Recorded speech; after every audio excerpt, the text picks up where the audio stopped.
Hukumar yaƙi da yi wa tattalin arzikin ƙasa ta'annati ta Efcc ta sake buɗe wani sabon babin bincike kan wasu tsoffin gwamnonin Najeriya da ministoci 13 da take zargi da aikata laifukan almundahana na sama da naira miliyan 853 da miliyan 800. Jaridar Punch da ta bankaɗo labarin ta ce yanzu haka Efcc na gudanar da bincike akan tsabar kuɗi na naira miliyan 81 da miliyan 600 da aka yi sama da faɗi da su a ma'aikatar jin ƙai ta Najeriya.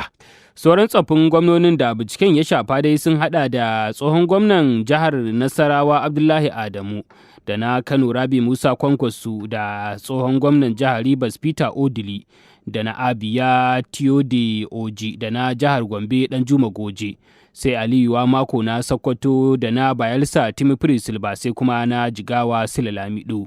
Kazalika akwai batun naira miliyan 2,000 da miliyan 200 da gwamnati ta ware domin sayan makamai da nufin yakar ayyukan ta'addanci da ke addaban Najeriya, sai dai maimakon haka aka yi amfani da su ta hanyar da bata dace ba. Waɗanda ake zargin dai sun haɗa da tsohon mai baiwa shugaban ƙasa shawara kan harkokin tsaro Kanar Samba da Suki mai ritaya, da tsohon shugaban jam'iyyar PDP marigayi Raymond Dokpesi da tsohon gwamnan Sokoto a Tahir Bafarawa. Akwai kuma tsohon ministan kuɗi Bashir Yuguda da dai sauransu. Sanarwar EFCC ta kuma lissafa jerin tsaffin ministoci da take gudanar da bincike a kansu da suka haɗa da tsohon gwamnan jihar Zamfara Bello Matawalle da yanzu ke rike da mukamin karamin ministan harkokin tsaro, da tsohon ministan albarkatun ƙasa Kayode Fayemi. Akwai kuma tsohon gwamnan jihar Ekiti Ayo Fayoshe.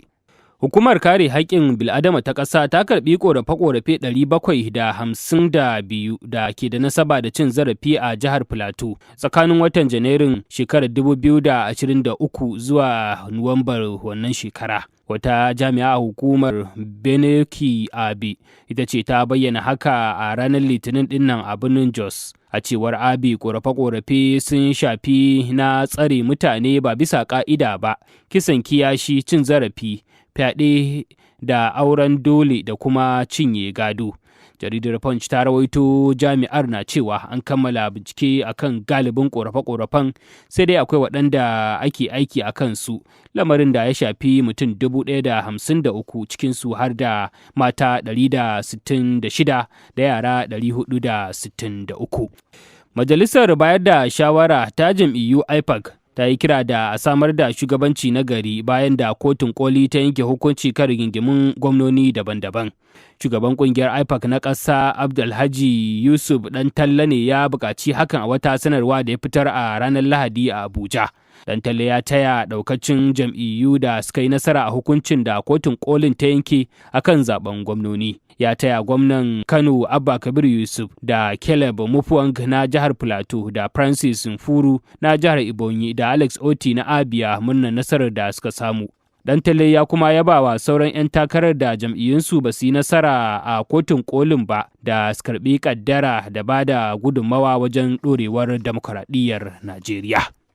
Bayan yanke hukuncin ƙarshe da kotun kolin Najeriya ta yi, wanda ya tabbatar da kujerun gwamnonin jihohin adawa na Kano da Zamfara da Plateau da Bauchi, jam'iyyar APC mai mulkin ƙasa ta ce hakan bai razana ta ba. Jam'iyyar ta ce akwai rata mai nisa tsakaninta da sauran jam'iyyun adawa, kasancewar yawan jihohin da take da su, duk da ana ganin nasarorin da jam'iyyun adawar suka samu a kotun koli ta ƙara musu ƙarfi. A wata hira da yi da kafar BBC, wani jigon jam'iyyar kuma ƙaramin ministan gidaje da raya birane injiniya Abdullahi Tijjani Gwarzo ya ce duk wani gunaguni da ake yi lokaci ne zai tabbatar da asalin yadda lamura suke da kuma irin karfin da jam'iyyar take da shi a siyasance. Ministan ya ce duka maganganu da ake ta yadawa game da jam'iyyar gabanin yanke hukuncin kotun labarai ne na kanzon kurgi, kuma asalin bayanan za su bayyana a nan gaba. Majalisar Dokokin Jihar Rivers za ta sake tantancewa tare da tabbatar da tsaffin kwamishinonin jihar guda 9 da suka yi murabus daga Majalisar Zartarwa ta jihar ranar Laraba. Hakan na kunshe ne cikin wata sanarwa mai ɗauke da sa hannun magatakardar majalisar Mr. Emeka Amadi da ya fitar a ranar Litinin dinnan a Fatakwal, babban birnin jihar. Magatakardar ya ce kwamishinonin sun hada da babban lauya kuma kwamishinan shari'a na jihar Farfesa Zakes Adangu da kwamishinan ayyuka Dr. Dex George Kelly da kwamishinan ayyuka na musamman Emeka Woke da kwamishinan walwala Mrs. Aniye Aguma da kwamishinan kuɗi Isaac Kamalu. Sauran sun hada da kwamishinan ilimi Farfesa Chinedu Mo da kwamishinan gidaje Dr. Gift Wolu da kwamishinan sufuri Dr. Jacobson Nani da kuma kwamishinan muhalli Austin Ben Chioma. Kamfanin dillancin labarai na ƙasa nan ya rawaito cewa ranar 16 ga watan Disambar bara ne kwamishinonin suka bar majalisar zartarwar jihar sakamakon rikicin siyasa da ya barke tsakanin gwamnan jihar Fabura da wanda ya gada ministan babban birnin tarayya Abuja Nyesom Wike.